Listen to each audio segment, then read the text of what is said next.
Okay, if you're looking to buy a home in the Rochester Hills area, it's important to have an understanding of what's happening in the market. So my office is in Rochester, which is surrounded by Rochester Hills. And so this report that I'm going to review covers the Rochester Hills area.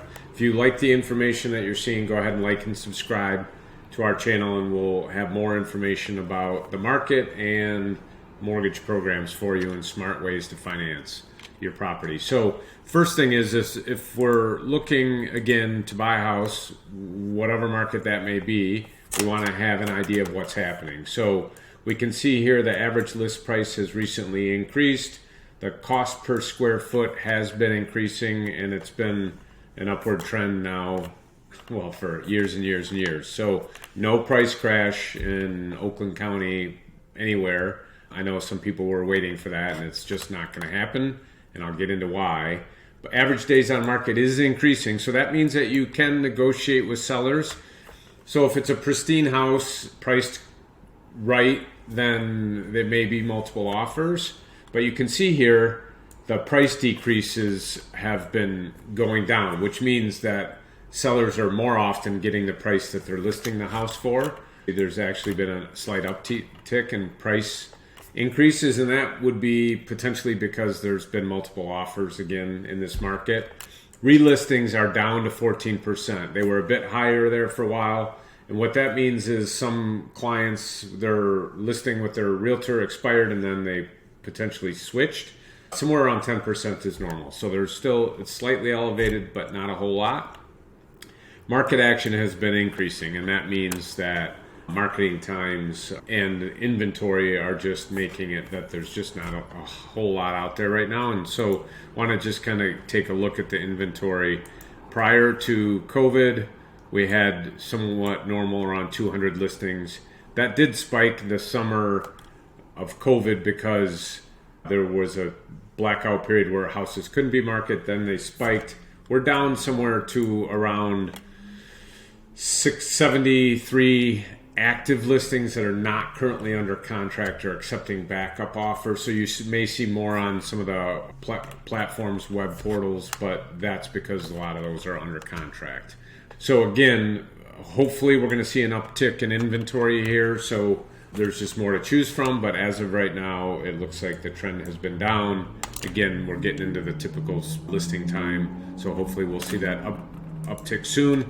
And then another tool that we give our buyers, the report that I just showed you, but also this is a nice heat map. And so you can see here, if you're looking in the Rochester Hills area and you want to be more downtown, the heat map is saying that it's 77 as far as competitiveness.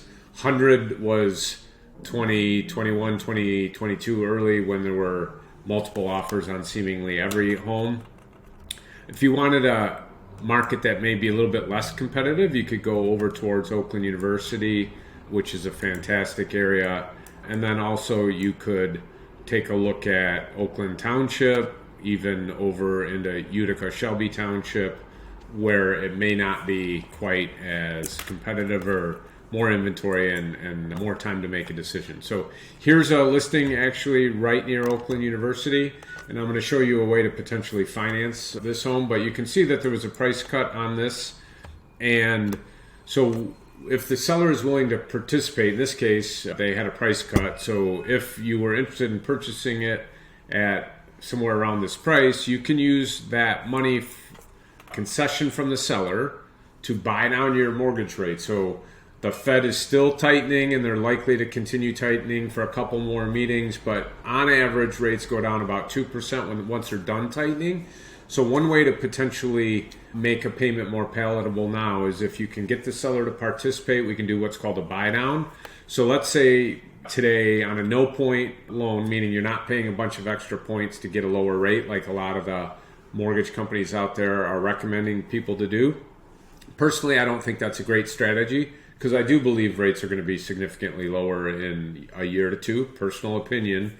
But if we think that rates are going to go lower, you can use the concession from the seller to buy that down, and your mortgage payment would be somewhere around $550 a month cheaper in the first year payment would go up by $275 in the second year. And then the third year, it would be back to the 6.5%, and it could never go higher because that's the fixed rate on the 30-year fixed mortgage note. So if you have any questions about using a program like that to finance a home to get your payment down, again, in this case, with taxes and insurance, you're looking at somewhere in the ballpark of $3,000 a month. If you were not going to do that program and just take it somewhere around a no-point loan at around 6.5, you'd be at $500 higher. And again, this program, the money that is set in there to offset the mortgage payment, if we have an opportunity to refinance you in 9 months, that money in that account, that escrow account to lower the payment, is not lost. You can use that in your refinance to offset costs when you refinance into a lower fixed rate. Okay, if you have any questions, again, the tools in this report that have gone over are available. If you have any questions at all, let us know. And we're gonna, if you do choose to work with us, we're gonna make you more like a cash buyer. We're gonna have you underwritten, approved, issue a loan commitment, so you can go out there and shop and negotiate the best deal possible for you. Take care. Happy house hunting.